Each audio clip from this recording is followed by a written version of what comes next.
આપણા દેશના પ્રધાનમંત્રી નરેન્દ્ર મોદી સાહેબ, ગૃહમંત્રી અમિત શાહ સાહેબ ને સાથે સાથે દેશના રેલવે મંત્રી અશ્વિની વૈષ્ણવજીને ખૂબ ખૂબ દિલથી ધન્યવાદ કહેવા માંગુ છું કે જેમણે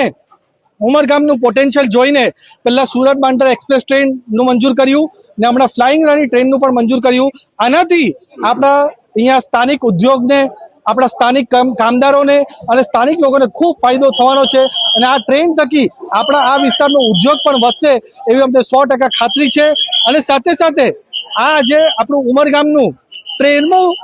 ટ્રેનનું સ્ટોપેજ છે, 13મી તારીખ છે અને 13મી માર્ચ 2024ના રોજ જ મને લોકસભાની પણ ટિકિટ મળી હતી એટલે 13 તારીખ મારા માટે લકી છે, આપણા ઉમરગામ માટે પણ આજે લકી પુરવાર થઈ। આ જ રીતે આગળ પણ આ વિસ્તારનો સારામાં સારો વિકાસ થાય એના માટે બધા સાથે મળીને પ્રયાસ કરશું। જે કોરોનામાં ટ્રેન બંધ થઈ હતી